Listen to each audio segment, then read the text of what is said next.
چاند کے قیدی قسط نمبر 18۔ میں کپڑے لیے غسل خانے تک چلا آیا۔ میں نے جو ہی غسل خانے کو کھولنے کے لیے ہاتھ بڑھایا، یوں لگا جیسے کوئی قریب سے ہنس رہا ہو۔ آواز بہت دبی ہوئی سی تھی، مگر جانے کیوں مجھے لگا جیسے کوئی عورت ہنسی ہو۔ میں نے چونک کر چاروں طرف دیکھا۔ اب روشنی کچھ اور بڑھ چکی تھی۔ شام کا جھپٹا سا محسوس ہو رہا تھا۔ ہر چیز صاف نظر آ رہی تھی، مگر اس عورت کو نہ دیکھ سکا جس کی ہنسی میرے کان میں سنائی دی تھی۔ میں کچھ دیر یوں ہی کھڑا رہا، پھر اپنا وہم سمجھ کر قدم آگے بڑھایا ہی تھا کہ یوں محسوس ہوا جیسے کوئی تیز قدموں سے بھاگ رہا ہو۔ یہ آہٹ مجھے برآمدے کے پاس سے محسوس ہوئی تھی۔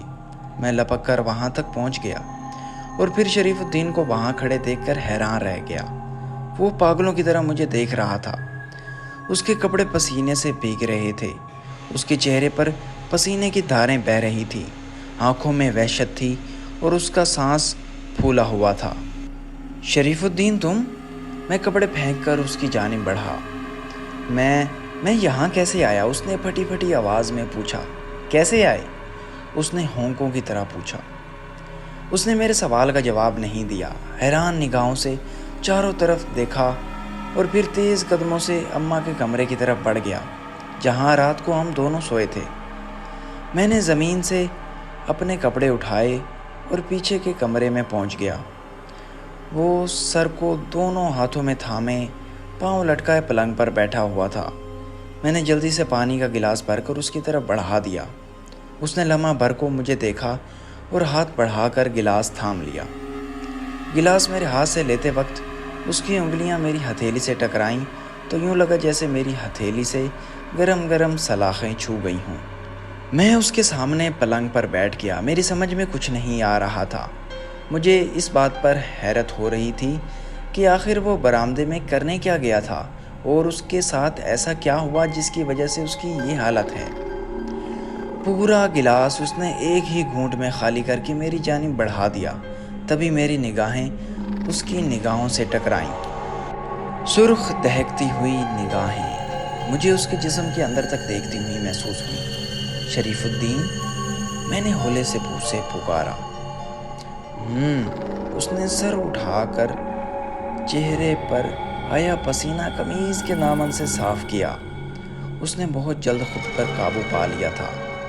اس کی آنکھوں میں پھیلی وحشت انگیز حیرت کم ہو چکی تھی۔ میں اٹھا تو تم نہیں تھے۔ میں پریشان ہو گیا تھا کہ تم کہاں چلے گئے تھے؟ اس نے گہرا سانس لیا، دونوں ہاتھوں سے بالوں کو پیچھے کی طرف کیا، ایک پھر قمیض کے دامن سے چہرے کو رگڑا، پھر میری طرف دیکھ کر ہلکا سا مسکرایا۔ میں ورزش کرنے کا عادی ہوں۔ حسب عادت آنکھ کھل گئی تھی۔ ورزش کرنے کے لیے برآمدے میں چلا گیا۔ کسی بھی درخت کے نیچے یا باغ میں ورزش کرنا زیادہ فائدہ مند ہوتا ہے۔ گو اس کی آواز میں بڑا ٹھہراؤ تھا۔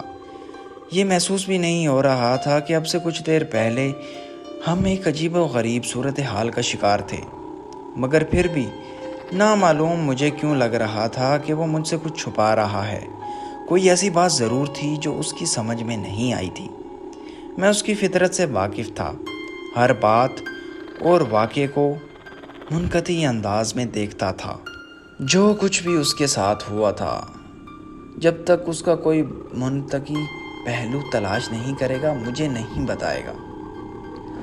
کچھ دیر پہلے تم جس حالت میں وہاں کھڑے تھے اور جس حالت میں تم نے مجھ سے پوچھا کہ یہاں کیسے آیا میں، کیا اس کے بعد بھی تم کہو گے کہ تم ورزش کر رہے تھے؟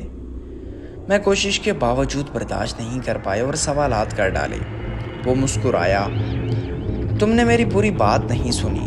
اس نے پھر دونوں ہاتھوں سے بالوں کو سنوارا۔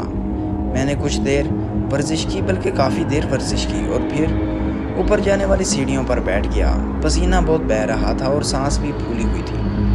مجھے اپنی اس حالت پر حیرت ہوئی، لیکن شاید یہ اس وجہ سے ہوا کہ میں پچھلے دنوں ورزش نہیں کر پایا۔ بہرحال سیڑھیوں پر بیٹھے بیٹھے مجھے نیند آ گئی اور پھر جانے کیا ہوا، سیڑھیوں سے نیچے گرا، گھبرا کر بھاگ کے برآمدے تک آیا اور تبھی تم میرے سامنے آ گئے۔ میں نیند کی وجہ سے حواس میں نہیں تھا۔ میں اس کی باتوں پر یقین کرنے کو تیار نہیں تھا۔ اس کا چہرہ اور اس کی آنکھیں چیخ چیخ کر جھوٹ بول رہی تھی، مگر اس سے بحث کرنا بیکار تھا۔ میں نے گہری سانس لی اور اٹھ کھڑا ہوا۔ تم نہانا چاہتے ہو تو نہا لو، میں بعد میں نہا لوں گا، میں نے ساتھ کھڑے ہوئے کہا۔